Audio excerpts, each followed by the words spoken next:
자, 이제 교재 185페이지 보십시오. 등기 절차 진행 이렇게 나와 있네. 자, 이제 이 얘기는 먼저 이렇게 보셔야 돼요. 자, 등기 지금 신청하는 방식을 배웠고, 그럼 등기 신청한다면은 신청할 때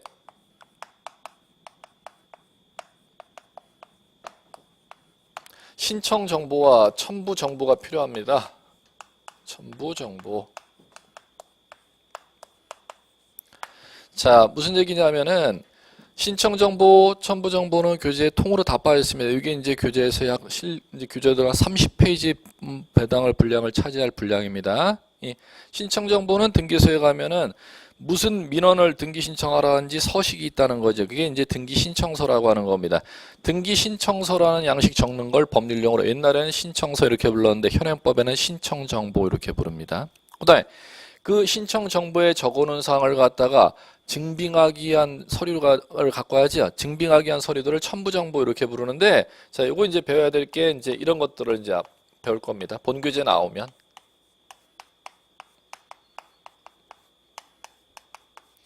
등기 원인 서면이라는 거가 있고, 그 다음에 등기 원인 서면에 대한 제3자의 동의서, 승낙서라는 게 있고, 동의서, 승낙서라는 게 있고, 그 다음에 주소 증명 서면이라는 게 있습니다. 주소 증명 서면.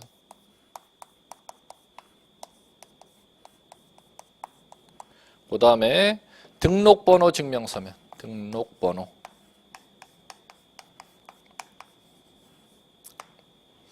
자, 그 다음에 인감 증명이라는 것도 있고,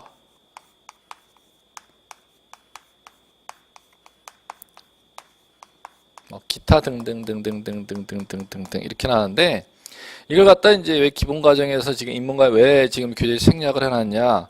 예전에는 뭐 출제 비중이 뭐 제일 높았던 파트죠.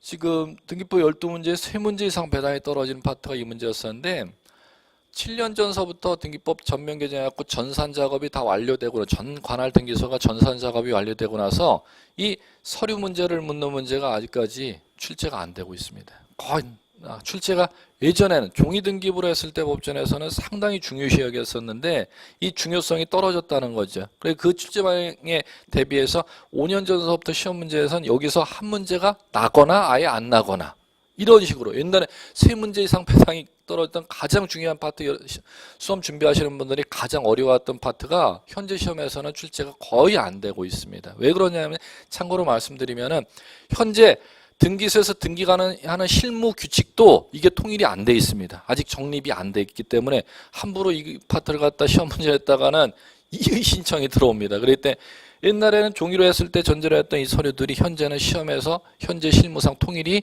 안 되기 때문에 시험관이 시험 출제하는 등기관이 함부로 건들지를 않습니다. 아니 내가 애매하게 건드렸다가 욕먹을 걸 내겠습니까? 확실한 걸 내겠습니까? 확실한 걸 내겠죠. 시험에 난이도는 이쪽에 없습니다. 거의 안 출제. 그렇기 때문에 지금 입문과정도 교재가 이게 통으로 빠져 있습니다. 이렇게 이제 참고로 좀 알고 계시고, 본교재 1월서부터 들어가시면 이제 이 파트도 다 이제 다룰 거고. 자, 이제 이렇게 보시면 어쨌든 신청 정보와 첨부 정보를 갖다 이제 등기관에 제출하겠죠. 이 다음서부터 이제 얘기가 이제 나와 있습니다. 신청 정보와 첨부 정보를 갖다가 제출을 하면은 교재 보시면 185페이지 이제 제목 1. 등기 신청의 접수 및 심사 제목 나오는 찾으셨습니까? 큰 제목을 형광펜. 접수 형광펜, 심사 형광펜. 밑으로 가서 2. 제목 취하 또는 각하 형광펜. 구조를 익히시기 바라고. 자, 그 다음에 187페이지 3. 등기 완료 절차 이렇게 나오죠? 자, 해놓고 등기 완료 절차 형광펜, 양가로 1 등기필 정보의 통지 형광펜, 등기필 정보의 통지 형광펜, 그리고 188페이지에 위에 부분에 양가로 2 소제목 등기 완료 통지 형광펜, 3 양가로 3 소유권 변경 사실 통지 형광펜, 양가로 4 과세 자료 제공 형광펜. 크게 보셔야 돼. 자, 이제 무슨 얘기냐? 자, 이제 들어갈게요. 이거는 등기 신청 정보와 첨부 정보가 이제 들어가면은 요걸 등기관이 받아주는 업무부터 합니다. 그걸 받아주는 걸 접수 이렇게 부릅니다. 접수.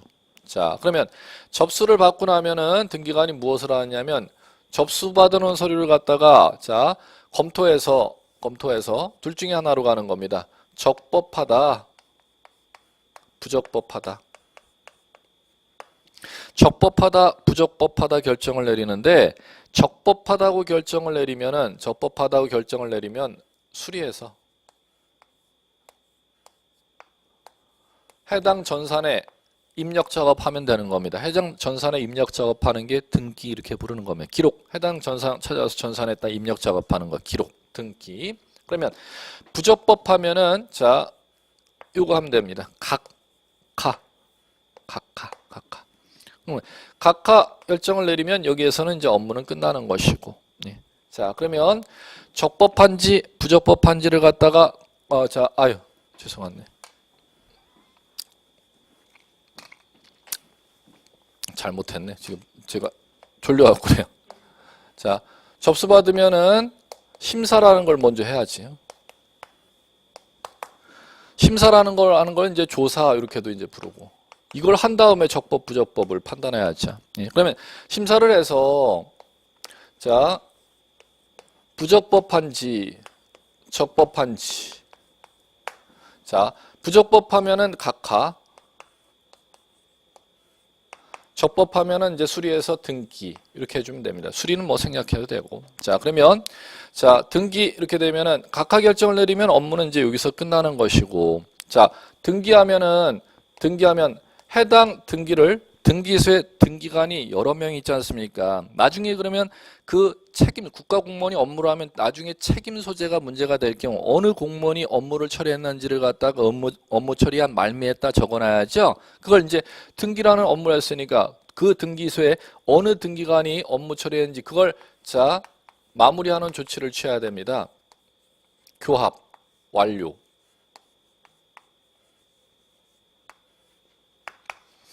그 전산 기록을 한 공무원이 누구인지를 나타내는 조치를 취하는 걸 교합 작업, 등기 완료 이렇게 부르는 겁니다.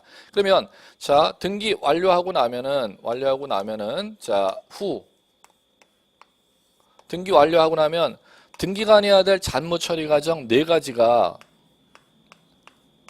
교재 키워드로 여러분한테 형광펜 쳐드리는 겁니다. 자, 그러면 보시면 자, 여기서부터 이제 반화가시면 돼요, 절차를. 자, 먼저 185페이지 볼까요?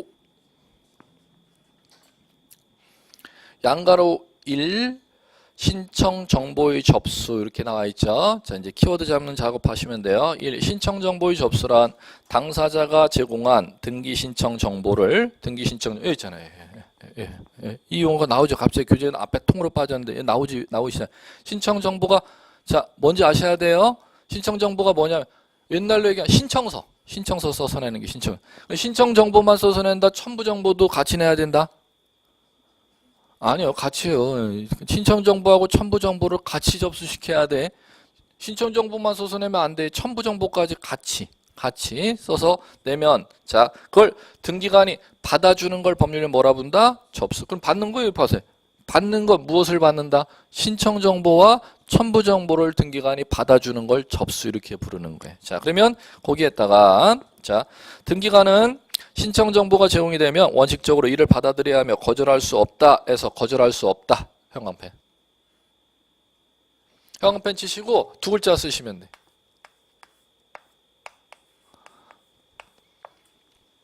두 글자 메모. 자, 이거 보세요. 이걸 왜 그럼 시험에서 내느냐? 이거지 뭐. 그러면 신청 정보를 잘못 적었거나 첨부해야 될 같이첨, 더불어 첨이죠. 더불어서 붙여서 제공해야 될 첨부 정보를 갖다 이 중에 하나가 빠졌다는 거죠. 그러면 접수를 거부한다, 거부하지 못한다. 거부하지 못한다. 여기서 하는 거지, 여기서. 접수 자체는 거부할 수가 없고, 신청 정보를 잘못 적었거나 첨부 정보 어느 하나를 첨부하지 아니하였을 땐 접수 자체를 거부해서는 아니 되니까 이 문장을 인식하라는 거죠. 거부에서는 아니 되고 심사에서 각하시켜야 되는 것이죠. 예, 자, 첫 번째 그거 익힌 것 용어. 그다음에 자, 세 번째 줄로 갈게요. 접수 시기는 잡으셨습니까? 예, 그게 시험 문제입니다. 키워드는 신청 정보가 전산정보 처리 조직에 의해서 저장된 때, 전산정보 처리 조직에 의해서 저장된 때 형광펜. 접수된 것으로 본다 형광펜.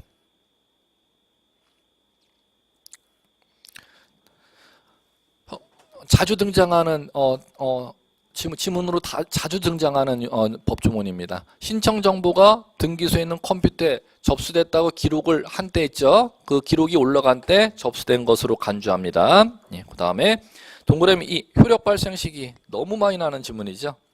등기관이 등기를 마친 경우 그 등기는 자 형광펜 접수한 때 효력을 발생. 접수한 때 효력을 발생 형광펜. 자, 이제 헷갈리기 시작해요. 자, 고개 들어보세요. 그 질문 안 나면 등기법 시험 문제가 아니에요. 자, 고개 들어보세요. 등기 효력 언제 발생한대요? 언제? 등기 효력 언제 발생한대요? 지금 형광펜 쳤잖아요. 등기 효력. 언제 효력 발생한대요? 접수한 때. 네. 등기 완료는 이때 완료되죠? 이때 완료되면은 효력은 이때로 소급해서 효력이 발생한다는 겁니다.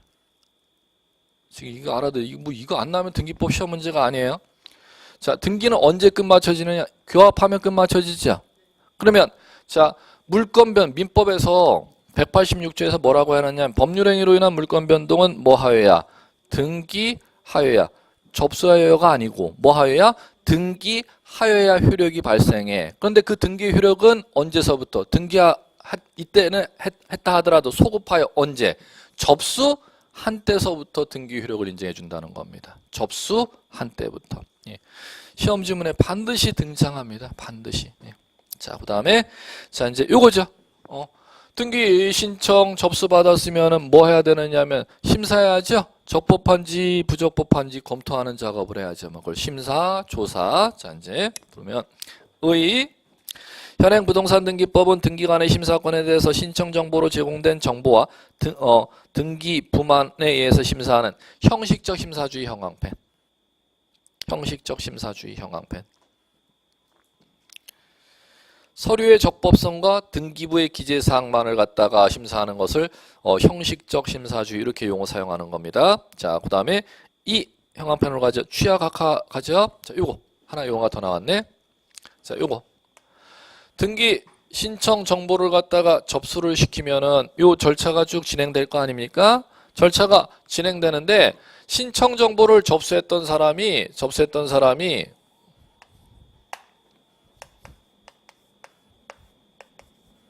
취하는 이렇게 가는 거죠, 배당이.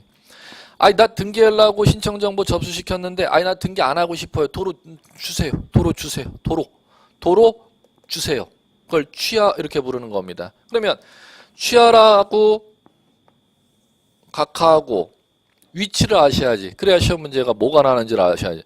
취하하고 각하하고 같은 점이 무엇인지를 여기서 찾아낼 수 있어야 돼요. 취하, 등기 해주는 거 안 해주는 거. 안 해주는 거, 각하. 안 해주는 거. 그러면 둘 다 등기, 일로 가야 등기가 진행되잖아. 일로 안 가고 둘 다 등기 안 되는 거죠.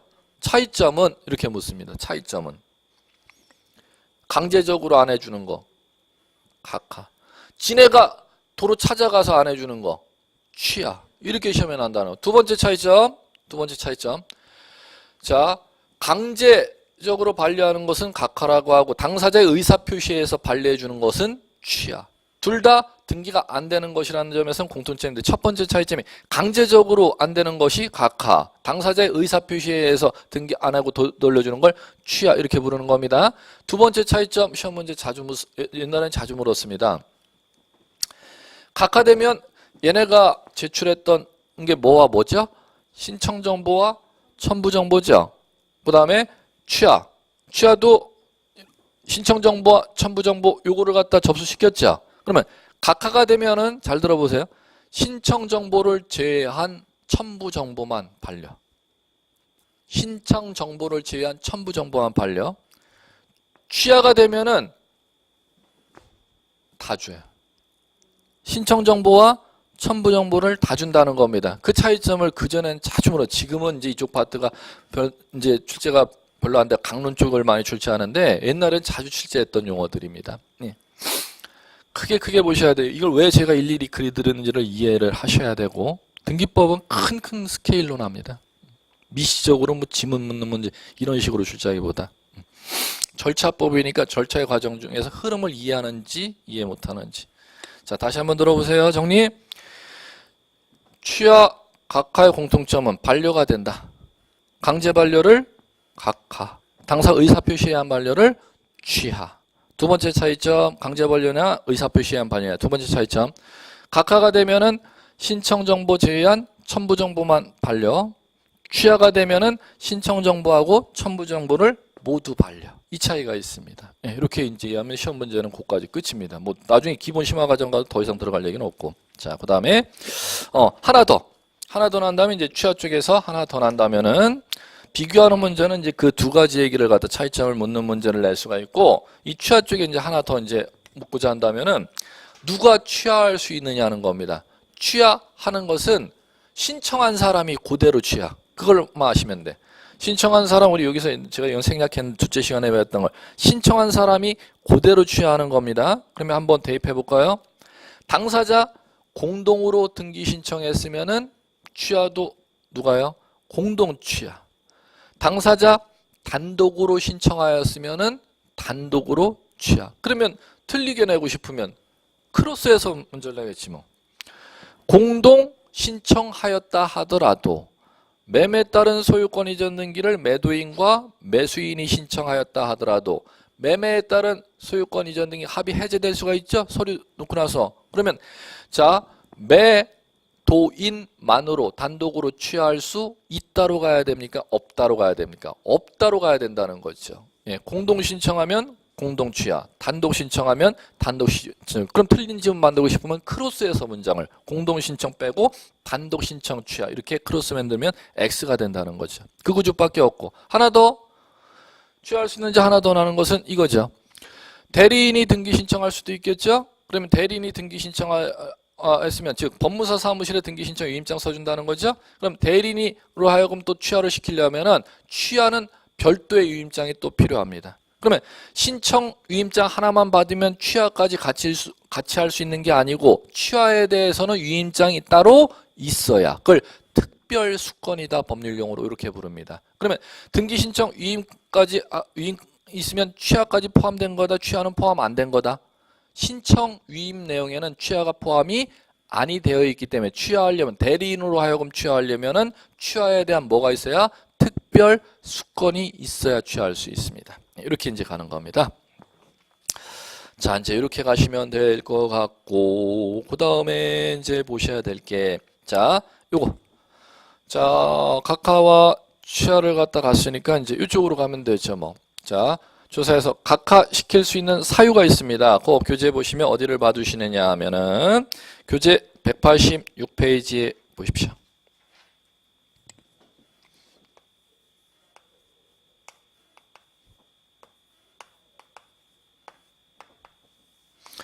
자, 각하시킬 수 있는 사유가 29조에 규정되어 있죠. 그럼 29조에 규정되어 있는 각하시킬 수 있는 사유가 이제 용어로는 부적법한 사유. 그럼 부적법한 사유가 지금 29조에 정해져 있죠. 그러면 등기관은 조사 심사할 때 뭐를 갖고 심사하는 겁니까? 법정 펴놓고 해. 진짜 여러분 등기소에 가보세요. 등기관 그 소리 받으면은 등기 업무 처리집이 이렇게 있고 일일이 볼 때마다 그거 뒤져서 해. 등기관 업무 처리할 내용이 다 법에 근거해서 하기 때문에. 그러면 29조의 사유에 규정되어 있는 사유가 부적법 사유, 법률용 각하 사유 이렇게 부르는 겁니다. 그러면 29조에 정해져 있는 사유에 해당하면은 각하 결정을, 29조에 정해져 있는 사유에 해당하지 아니하면은 적법하면 전산 처리, 등기를 해주면 되는 것입니다. 이렇게 이제 업무 처리하는 것입니다. 그러면 29조에 정해져 있는 사유를 법률용어로 각하 사유다 이렇게 부르는 겁니다. 자, 그러면 요거는 29조 사유는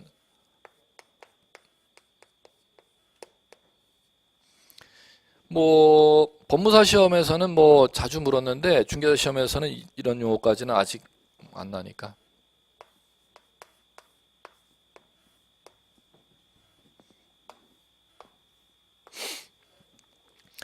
29조의 법전에 규정해 있는 게 한정이라는 건 정해놓은 사유라는 거지 않습니까? 법전에. 그럼 법전에 정해놓은 사유에 해당하면은 자 각하, 거기에 해당하지 않으면 등기 이렇게 가면 되는 것이고, 근데 그게 29에 정해놓은 사유가 외시되어 있는 사유나 외를 들어놓은 사유라는 거죠. 그러면 등기관은 업무할 때 29조에 정해놓은 사유가 아닐 때에도 각하할 수가 있다가 되는 겁니다. 29조에 정해놓은 사유가 있을 때만 각하, 29에 정해놓은 사유가 아니더라도 각하, 업무가 전혀 달라지는 겁니다. 그러면 29조의 각하 사유는 한정해놓은 사유지 절대 예를 들어놓은 사유가 아니라는 거. 그럼 등기관은 반드시 29조에 정해놓은 사유가 있을 때만 각하, 거기에 해당하지 않으면 모두 다 뭐요?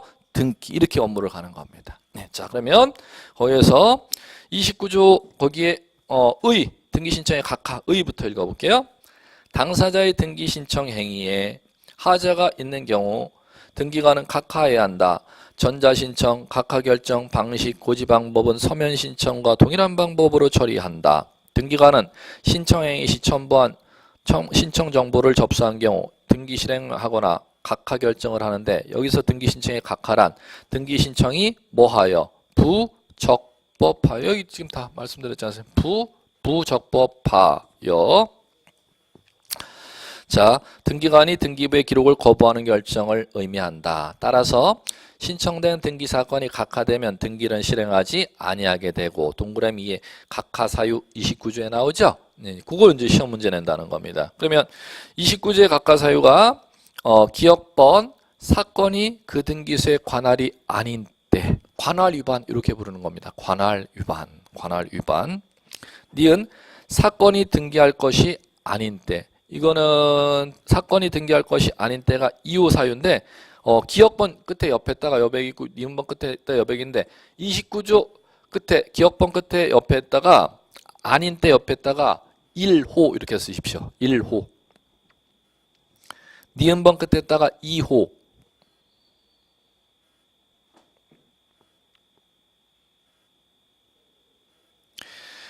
(1호) (2호가) 있죠. 그래 놓고 자 각하 사유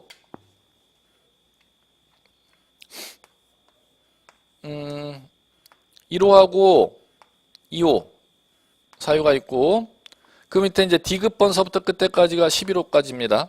3호에서 11호까지가 있고, 이렇게 구분을 하셔야 돼요. 그러면 1호, 2호를 갖다가 묶음 작업을 하십시오. 1호, 2호 묶음 작업 반드시 하셔야 돼요. 3호에서 11호까지 묶음 작업은 뭐 기니까 할 필요가 없는데, 왜 그러냐 하면은 1호 법률 용어가 관할 위반,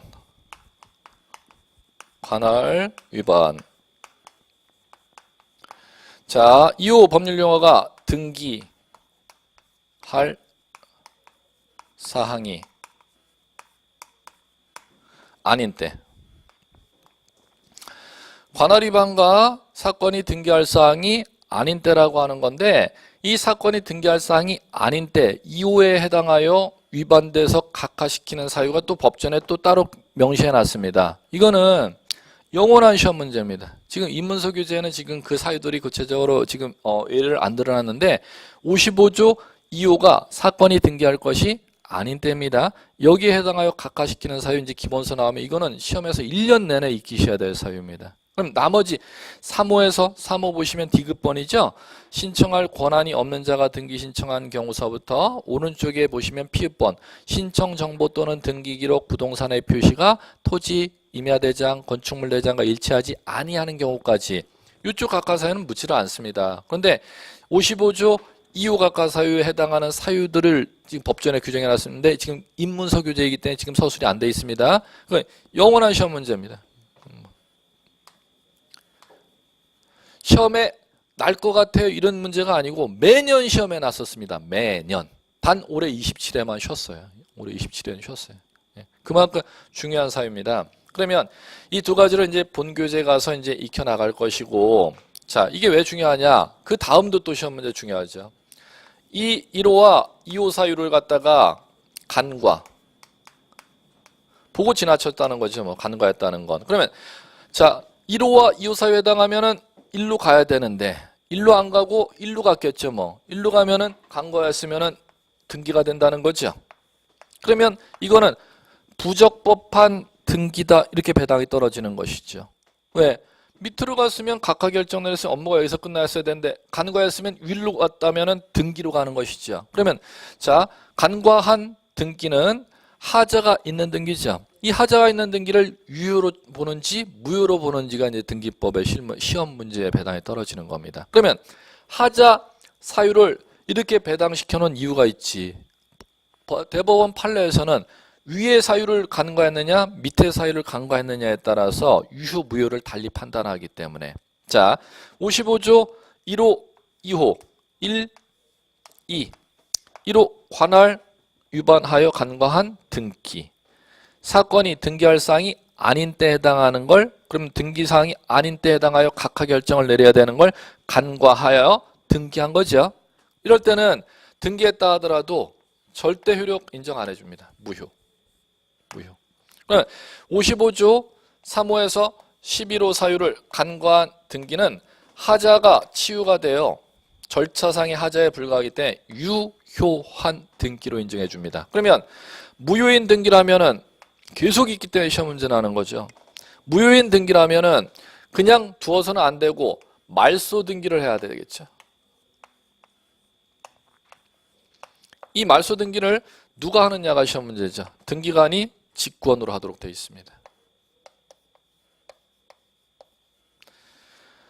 55조 1호 2호 사유를 간과한 등기는 무효인 등기로서 그 무효인 등기를 그대로 방치해서는 안 되고 말소를 시켜야 되는데 그 말소 등기를 누가 하도록 되어 있다? 등기관이 직권으로 하도록 되어 있다. 시험 문제가 뭐 계속 배당이 다 떨어집니다. 어디든. 네. 자, 그 다음에 55조 3호에서 11호 사유 위반한 등기 있죠? 요거는 유효한 등기입니다. 유효한 등기라면 직권 말소의 대상이 아니죠. 그러니까 시험 문제에서 말소 등기, 직권 말소 등기 대상이냐, 직권 말소 등기 대상이 아니냐 구분하는 게 시험 문제가 되겠고. 그러면 직권 말소하고 있지 않으면 이 다음까지 시험 문제인데 이쪽은 뭐 자주 출제하지는 않습니다. 이의 신청.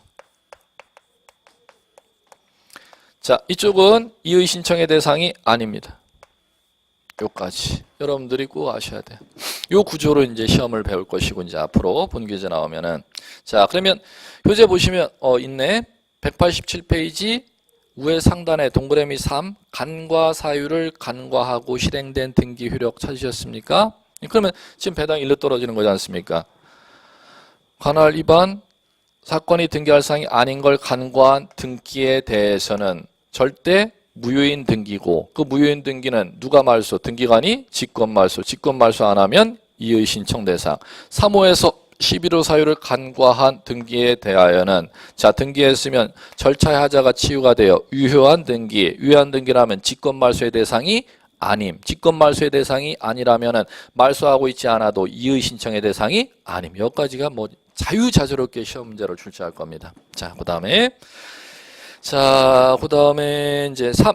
등기 완료 후의 절차 이렇게 나오죠. 자, 등기 완료의 절차는 자, 요거. 각하 사유를 배웠으면은 이제 각하 사유에 해당하는 29조 1호에서 11호 사유에 해당하지 않으면 적법한 거에 배당이 떨어지니까 등기로 가면 되는 겁니다. 그럼 등기는 오늘 첫 시간에 배운 게 등기죠. 뭐 표제부 갑구, 을구의 전산 기록을 갖다 하는 게 등기인 겁니다. 별게 아니고. 그러면 자, 그 기록을 했으면 그 기록을 어느 등기관이 했는지 나타내는 조치를 해야 등기 업무가 끝나는 거죠. 그걸 교합, 완료. 용어가 또 하나 있네. 용어부터 익힘 작업이 되셔야 되는데. 세 가지로 보다 필, 완료, 교합. 용어가 다 동일한 용어입니다. 법전에 아직 법전 자체가 지금 통일이 안 돼 있기 때문에 용어가 지금 다양하게 쓰고 있기 때문에 그 용어 익힘 작업이 중요해요. 등기 교합, 등기 완료, 등기 필 세 가지 용어를 다 사용하고 끝 맞췄다는 뜻이. 끝 맞췄다는 걸 풀어놓은 게 완료지 않습니까? 교합, 교합, 완료, 필 이렇게 용어를 사용합니다. 자 그러면 자 거기에 3번에 제목에 등기 완료 절차 이렇게 나오죠? 그럼 등기 완료했다가 요걸 메모 같이 해주시면 될 것 같고 완료했다가 교합, 완료, 필 이 용어를 쓰시면 될 것 같고 그러면 등기 완료하고 나서 절차 있다는 겁니다. 등기 완료 절차에 이제 첫 번째가 등기필 정보의 통지 이렇게 나오죠? 형광펜 치셨죠? 그 등기필 정보 작성부터 볼게요. 등기관이 등기 권리자의 신청에서 새로운 권리에 관한 등기 형광펜, 권리에 관한 등기 형광펜. 등기필 정보 작성하여 권리자에게 통지하여야 한다. 그러면 등기 끝마쳤을 때는 권리에 관한 등기 끝마쳤을 때만 등기필 정보 작성하도록 되어 있습니다. 그럼 반대로 얘기하면은 권리에 관한 등기 아닌 등기가 끝마쳤을 때는 등기필 정보 작성 통지하지 아니한다가 되는 것이죠. 예, 키워드 권리에 관한 등기 끝마쳤을 때 그러면 권리에 관한 등기가 자 형광펜 찢었으면 밑에 기억, 니은, 디귿 나오죠? 그 세 가지가 권리에 관한 등기에 구체적으로 법전에 규정해 놓은 겁니다. 기억번 부동산 등기법의 제2조의 법령에 등기할 수 있는 권리로 규정하고 있는 권리를 보존, 설정, 이전하는 등기 나오죠? 형광펜 권리, 형광펜 보존, 설정, 이전 그게 권리에 관한 등기입니다. 그 다음에 니은번 위 기억 권리의 설정 이전 청구권 보존을 위한 가등기에서 가등기 형광펜. 디귿번 권리자 추가 권리자 형광펜 추가 형광펜. 경정 변경. 예를 들어 놨습니다. 거기에서 가로 법전에 있는 것 그대로 인용해 놓은 건데 갑 단독 소유를 갑을 공유로 경정하는 경우나 합유자 추가되는 합유 명의인 표시 변경 등기를 하는 경우 예를 법전에 직접 들은 걸 그대로 인용해 놨습니다. 교재. 자 그러면 권리에 관한 등기가 무엇인지를 갖다 시험 지문에 여러분한테 이제 제시를 하겠죠. 왜? 권리에 관한 등기했을 때만 등기필 정보 작성하려니까. 그러면 권리에 관한 등기 익힘 작업만 하시면 되는 거죠. 첫 번째 기억번 권리에 관한 등기가 어떤 등기? 권리의 보존, 설정, 이전. 니은번 권리의 설정, 이전 청구권 순위 보존을 위한 가등기. 세 번째 권리에 관한 등기가 권리자를 추가하는 변경, 경정 등기 끝마쳤을 때 등기필 정보 작성하도록 되어 있습니다. 그러면 그 등기필 정보는 옛날에 얘기하는 권리증을 얘기하는 겁니다. 옛날 종이등기부에 등기 업무했을 때 옛날 용어로는 권리증이라는 용어가 현행법에는 등기필 정보라고 하는 겁니다. 자, 그럼 옛날에는 모든 등기 끝마쳤을 때 등기필증을 다 만들어줬었는데 현행 전산등기를 지금 현재법에는 하고 있죠. 전산등기 했을 때는 전산기로 끝마쳤다고 다 등기필 정보를 작성하는 게 아니라 권리에 관한 등기 끝마쳤을 때만 등기필 정보 작성한다는 거. 그 권리에 관한 등기가 권리, 보존, 설정, 이전. 권리, 설정, 이전 청구권의 가등기. 권리자 추가하는 변경, 경정 등기 이렇게 여러분들이 꼭 숙지 작업을 하셔야겠고 자 그 다음에 등기필 정보를 통지하지 않는 경우 이렇게 나오죠. 다만 다음의 경우는 등기필 정보를 통지하지 않는다. 부동산 표시에 관한 등기 법전의 첫 번째 예를 들어놨습니다. 왜 등기필 정보 통지 안 할까요? 이렇게 시험 문제 물으면 나 공부했어 이러면 끝이야. 왜? 권리에 관한 등기가 아니니까 이렇게 답하면 끝나는 거지 뭐. 권리에 관한 등기가 아니니까 등기필 정보 통지 안 하겠죠? 자, 그 다음에 넘겨보시면 자, 니은 권리자 일부를 삭제하는 경정, 변경 나오죠? 그러면 왜 권리자를 삭제하는 변경, 경정은 통지 안 한다? 권리자를 추가하는 변경, 경정 등기했을 때 등기필 정보 작성 통지하라고 앞에 형광펜까지 팍팍팍 여러분들 치셨죠? 그럼 권리자를 삭제할 때는 당연히 통지의 대상이 아니라 권리자를 추가하는 변경 경정할 때만 통지하라고 앞에 여러분들이 밑줄 긋고 넘어왔지 않습니까? 네, 그 다음에 디귿번 권리자가 등기필 정보 통지를 원하지 아니할 때 이렇게 이제 보시면 되겠고 양가로 2 등기 완료 통지 등기 끝마쳤다는 사실 통지해 주는 거 등기관이 등기를 끝마쳤을 때는 등기 신청인 등에게 그 사실을 통지해야 된다. 1. 등기 완료 통지서를 받을 자 등기 끝마친 사실을 알려주는 문서가 등기 완료 통지라고 하는 겁니다. 예. 법원행정처장이 전산정보 처리 조직을 이용한 등기 신청을 할 수 있는 등기소로 지정한 등기소에서 등기관이 등기 완료를 했을 때 등기 완료 통지서를 작성하여 신청인 및 다음 해당하는 자에게 등기 완료 통지하여야 한다. 기억, 신청인, 니은, 승소한 등기 의무자의 신청에 있어서 등기 권리자, 디귿 대의 채권자의 등기 신청의 등기 권리자, 리을 직권 보존 등기에서 등기 명의인, 미음 등기필 정보를 제공해야 되는 등기 신청에 등기필 정보를 제공하지 아니하고 확인 정보 등을 제공한 등기 신청에 있어서 등기 의무자, 비읍 관공서의 등기 촉탁에 있어 관공서 이렇게 이제 법에 규정되어 있는데 이건 심화 과정에서 익힐 얘기, 기본 과정에도 익힐 얘기들은 아닙니다. 여러분들 지금 뭐 입문 과정은 아예 필요가 없는 얘기고. 예, 그 다음에 3번 소유권 변경 사실 통지 이렇게 나오죠. 그 옆에다가 대장의 소유자 정리 이렇게 메모하시면 돼요. 대장의 소유자 정리. 소유권이 변경될 때는 등기부 갖고 소유권을 변경합니다. 그러면 등기부의 소유권에 관한 변경 사실이 등기된 때는 대장의 소유자에 관한 사항은 변경 정리가 안 돼 있기 때문에 대장의 소유자 변경 정리를 하기 위해서 등기관이 등기를 끝마치고 나면 등기부의 소유권 변경된 사실을 시, 군, 구청장에게 알려주는 업무를 하라는 겁니다. 그거를 소유권 변경 사실 통지 이렇게 부르는 겁니다. 그러면 당연히 대장을 관리하는 소관청에게 통지해야 될 대상은 무슨 등기 끝마쳤을 때 통지할까요? 이렇게 여러분들이 시험 문제 나겠죠? 무슨 등기 끝마쳤을 때만? 소유권 등기 끝마쳤을 때만, 소유권 변경 등기 끝마쳤을 때만 통지의 대상이라는 겁니다. 이렇게 이제 익히시면 되고, 그 다음에 과세 자료를 이제 세무서장에게 보내주면 되고, 이렇게가 이제 여러분들이 익혔던 등기 절차 총론입니다. 자, 그러면 오늘 배운 거 이거 꼭 기억하셔야 돼요. 큰 구조를 익히셔야 돼.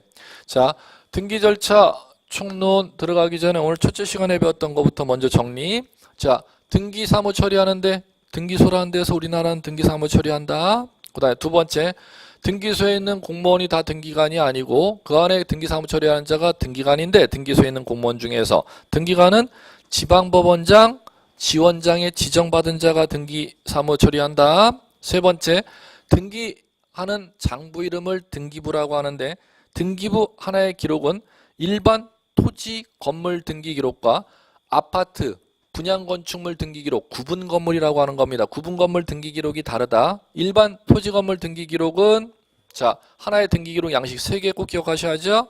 표제부, 갑구, 을구. 그 다음에 분양건축물 등기기록을 구분건물 등기부 이렇게 부릅니다. 구분건물 등기기록은 표제부, 갑구, 을구 이렇게 하시면 절대 안 되고 일동건물 표제부와 전유부분 구분건물 표제부와 갑구, 을구 이렇게 있다는 겁니다. 그럼 거기에서 표제부가 일반 등기용지는 표제부가 하나, 구분건물 등기용지는 표제부가 2개. 그 다음에 그 2개의 등기용지 기록에는 일동표제부와 구분건물 전유부분 표제부가 있습니다. 일동건물 표제부와 구분건물 표제부의 대지권이라는 걸 등기를 한다 했습니다. 그래갖고 제가 줄여서 대목토, 대지권의 목적인 토지 표시는 일동건물 표제부에, 그 다음에 대표, 대지권의 종류와 대지권 지분 등기하는 거지. 대표, 줄여서 대표.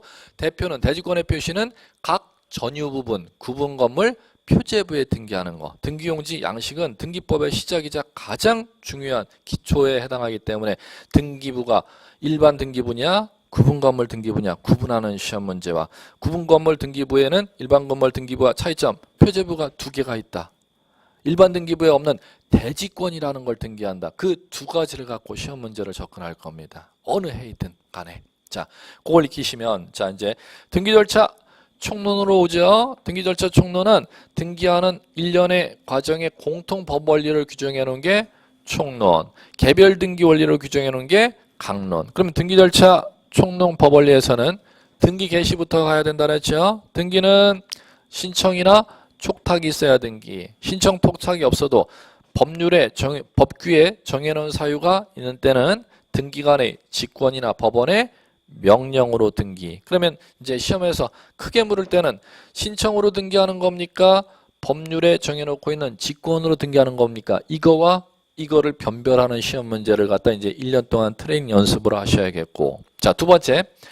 신청한다면은 등기 신청은 아무 때나 임의 신청인데 등기 신청하라고 의무를 법에서 규정해 놓은 사유가 있다 그랬죠. 첫 번째, 대장의 표시 변경이 되면 등기부의 표시 변경 등기는 대장 변경 등록한 날로부터 1월 이내 신청하도록 신청 의무. 두 번째, 소유권 이전 등기인데 어떤 사유로 소유권 이전 등기할 때 계약 원인으로 소유권 이전 등기는 계약에 따른 효력 발생일이나 반대급부행일로부터 60일 이내 소유권 이전 등기. 그 두 가지를 제외하고는 아무 때나 등기 신청할 수 있다.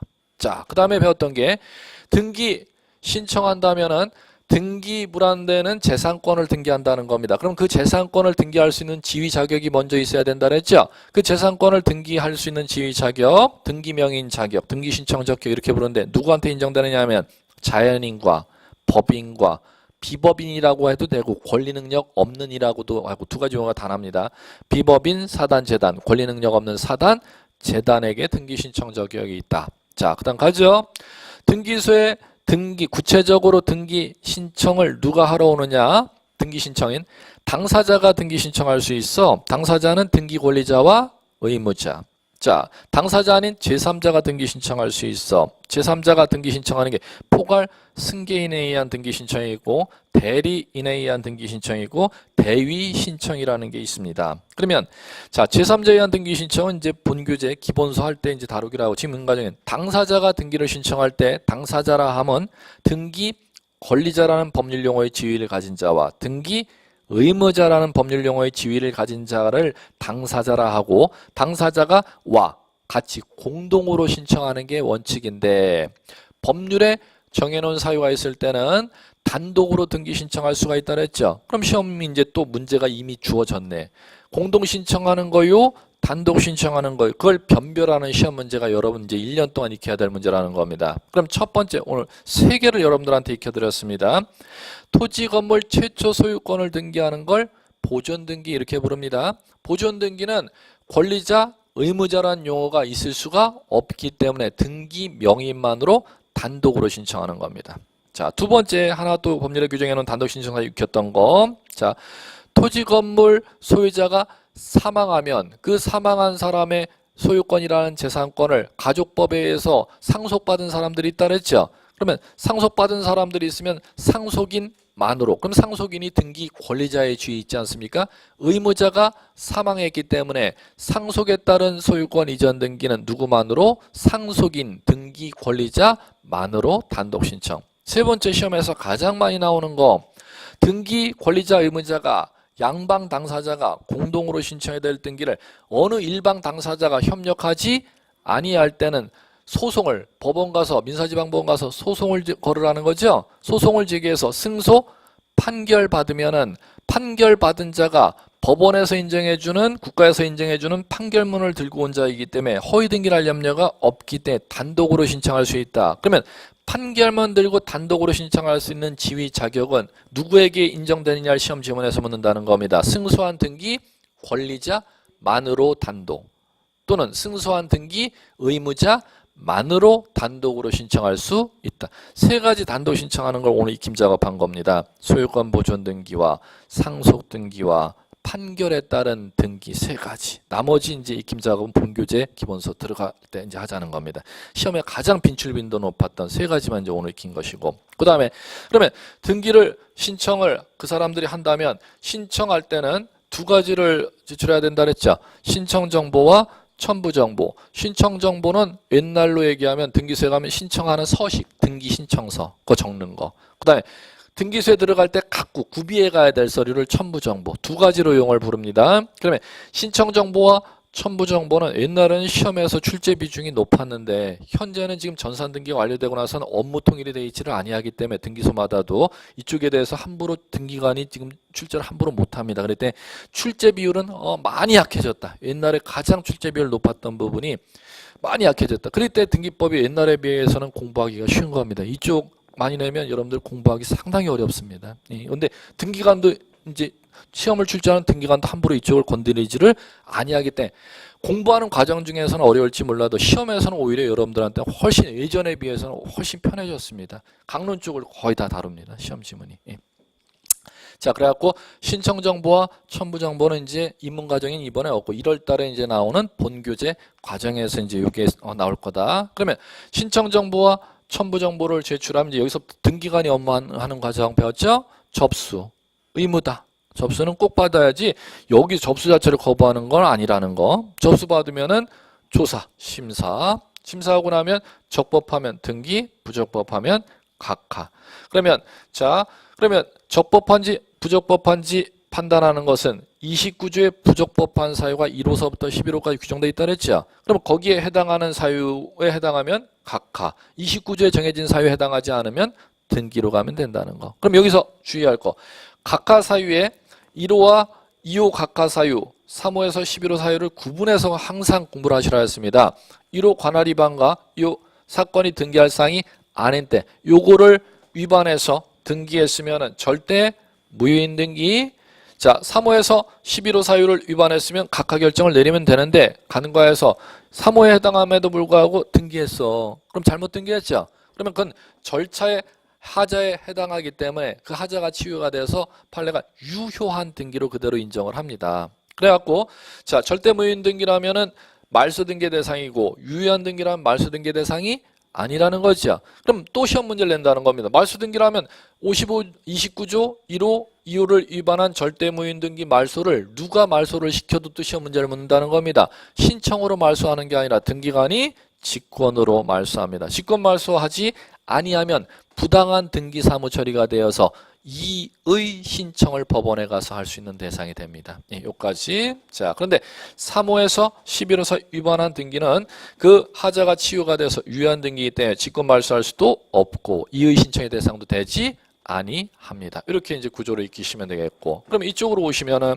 자, 심사에서 부적법한 사유가 아니라면 등기했죠? 등기하면 등기 업무 끝마치는 교합 처리 완료 필 작업하면은 그 다음에 등기필 정보 작성하는 문제, 소유권 변경 사실 통지하는 문제, 등기 완료 통지서 보내는 문제, 과세 자료 송부하는 문제는 큰 구조로 익히시면 되는 겁니다. 그래갖고 예전에 이 등기 절차, 지금 오늘 다룬 등기 절차 총론에는 예전 시험 문제에서는 등기법 50%를 출제했는데 전산 등기 업무로 법이 전면 개정되고 나서는 이쪽이 업무가 아직까지 통일화되어 있지를 아니하기 때문에 시험을 출제하는 등기관분들이 이쪽을 거의 못 건드려.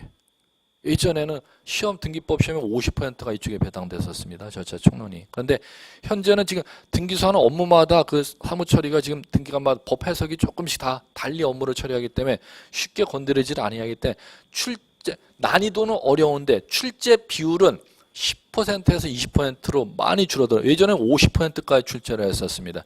10에서 20%로 출제 비율이 많이 줄어들었다는 거. 그럼 나머지는 다 어디에서 현재는 시험 추세가 다 어느 쪽으로 강론 쪽에 개별 등기를 갖고 시험에서 다 건드립니다. 예, 그 강론 등기가 교재 189페이지서부터 나오죠. 예, 그거를 갖다 이제 다음 시간에 강론 등기를 갖다 나가도록 하겠습니다. 예, 오늘은 여기까지 하죠. 다음 주에 뵙겠습니다.